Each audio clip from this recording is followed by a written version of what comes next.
এই যে এত দুর্নীতি তৃণমূল কংগ্রেস করেছে তা একের পর এক প্রকাশ্যে চলে এসেছে, কিন্তু তারপরে অভিষেক বন্দ্যোপাধ্যায় বলছেন যে তৃণমূল কংগ্রেস বিশুদ্ধ লোহার মতো, যত আঘাত করা হবে তত শক্তিশালী হবে। বলার জন্য বলা রাজনৈতিক ভাবে, আপনি নিজেও ভালো করে জানেন যে তৃণমূল কংগ্রেস কি। আজকের পেপারে দেখো, মানে একদম বিশুদ্ধ লোহা, মানে একদম এই নিয়োগ মামলায় সম্পত্তি বাজেয়াপ্ত চন্দ্রনাথ। আমি বলছি আজকের, হ্যাঁ দেখুন এই যে চন্দ্রনাথ তো মন্ত্রী আছে, এর আগেও ডাক পেয়েছে।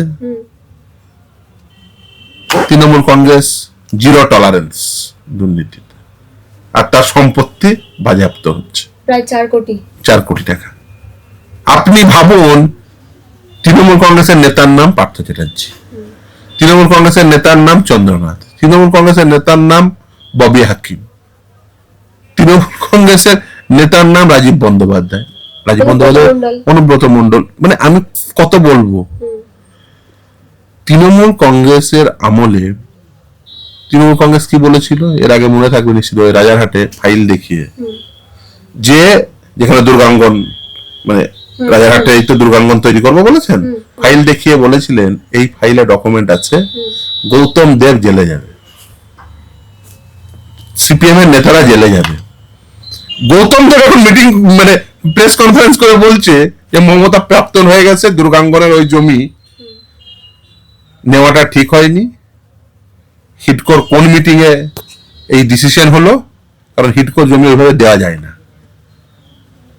আমাকে ডকুমেন্ট দিয়ে গেছে, 3 জন এসে ডকুমেন্ট দিয়ে গেছে, তাদের জমি জোর করে দখল করেছে মমতা বন্দ্যোপাধ্যায়।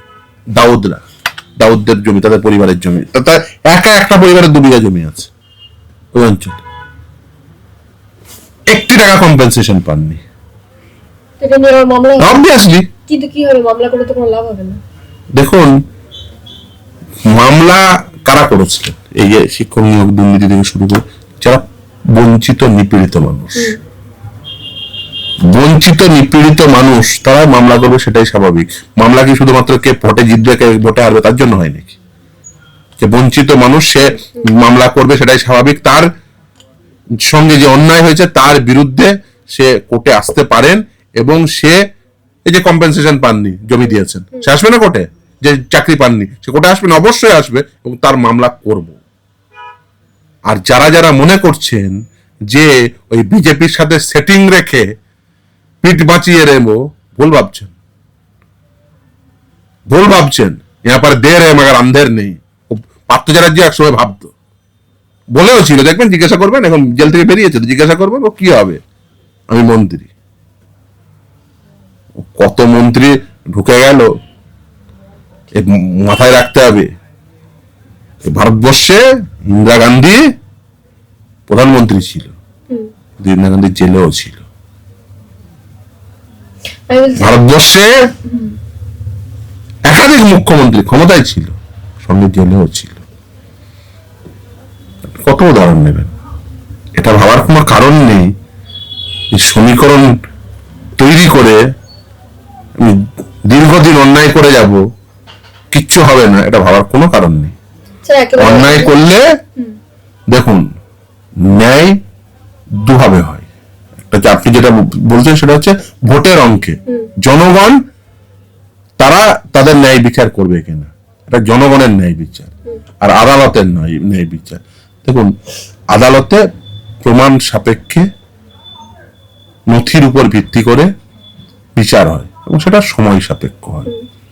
মানুষের বিচার সবসময় তো মানুষের কাছে যেতে হয়। এই ভোটে পঞ্চায়েত ভোট হোক, মিউনিসিপ্যালিটির ভোট হোক, বিধানসভার ভোট হোক, লোকসভার ভোট হোক, এটা তো মানুষের কাছে যেতে হয়। এবং মানুষ বিচার বিবেচনা করে তাদের কাকে ক্ষমতায় রাখবেন বা কাকে ক্ষমতায় রাখবেন না, সেটা মানুষ বিচার বিবেচনা করেন। এর সঙ্গে আপনি যে অন্যায় করেছেন সেই শাস্তির কোনো প্রকার সম্পর্ক নেই।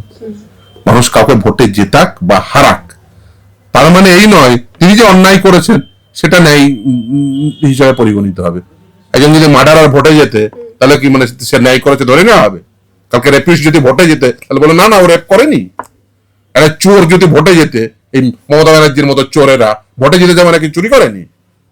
অবশ্যই চুরি করেছে।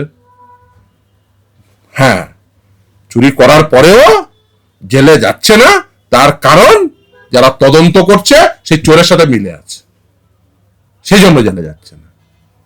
আমরা সেটাই চেষ্টা করছি যাতে কোনোভাবেই এই চোরেদের সাথে এই যারা তদন্ত করছে চোর পুলিশের খেলা যাতে বন্ধ হয়। বেসিক্যালি চোর যে চুরি করেছে তার বিরুদ্ধে যে পুলিশ তদন্ত করছে সে যাতে সঠিক তদন্ত করে, সেই চেষ্টা আমরা নিরন্তর চালিয়ে যাব। একেবারে আমি শেষ একটা বিষয় আসবো, এসআইআর হয়ে গেছে এবং 1,36,00,000 মানুষের কাছে নোটিশ গিয়েছে।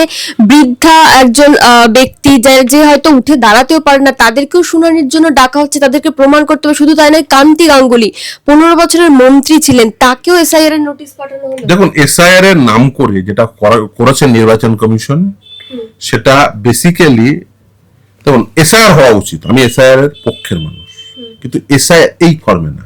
কারণ এসআইআর কেন হওয়া উচিত, তার কারণ হচ্ছে স্পেশাল রিভিশন না হলে ওই তৃণমূল কংগ্রেসের এই পাড়ার চোর গুন্ডাগুলো এসে যেগুলো মৃত ভোটার তাদের এসে ওই দুপুর বেলায় সেসব ভূতেদের ভোট, ওই যে ভূত দেখিয়েছেন না অভিষেক বন্দ্যোপাধ্যায়, ওরকম ওই 3 জন ভোট ওরকম মানে লাখো লাখো ভোট পড়ে যায় ওরকম ভূত ভোটারদের।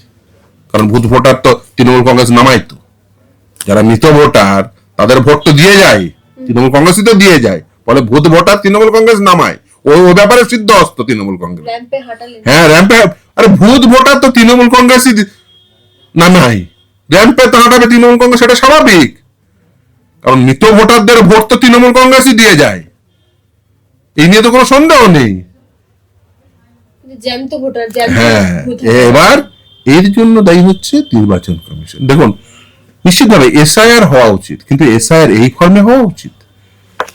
নির্বাচন কমিশন বাড়ি বাড়ি গিয়ে তারা অ্যাসার্টেন করবে, ভোটারকে কেন যেতে হবে। আপনি নির্বাচন কমিশন, আপনি যে বাড়িতে গিয়ে দেখবেন যে এই বাড়িতে 4টে ভোটার, তাহলে 4টে ভোটারের মধ্যে হয়তো দেখা যাচ্ছে 3টে ভোটার বাড়িতে আছে, একটা ভোটার তিনি এখন পশ্চিমবঙ্গে কাজ নেই, তিনি বিহারে বা তিনি মহারাষ্ট্রে বা তিনি গোয়া বা কোথাও একটা কাজে গেছেন। ভার্চুয়াল হিয়ারিং করে নেবেন, ভার্চুয়ালি দেখে নেবেন, রিপোর্ট দেবেন। যে বিএলও স্বাভাবিকভাবেই দেখবেন সমস্ত বিএলও স্থানীয় মানুষজন, হয় স্কুলের টিচার, না হলে কোনো অফিসের কর্মী, সে মোটামুটি কম বেশি সবাইকেই চেনে। যারা বিএলএ রয়েছে তাদের সঙ্গে তারা কম বেশি সবাইকেই চেনে, আর সমস্ত রাজনৈতিক দলের বিএলএ রয়েছে। তাহলে আপনি বাড়ি বাড়ি গিয়ে দেখে নেবেন যে হ্যাঁ এই ভোটারগুলো রয়েছে। আর ভারতবর্ষে যে জন্মেছে সে ভারতবর্ষের নাগরিক এবং সে ভারতবর্ষের ভোটার, যদি প্রাপ্তবয়স্ক হয়। ভারতবর্ষে জন্মানো মানুষকে আমি বলতে পারেন যে ও ভারতবর্ষের ভারতীয় নাগরিক না?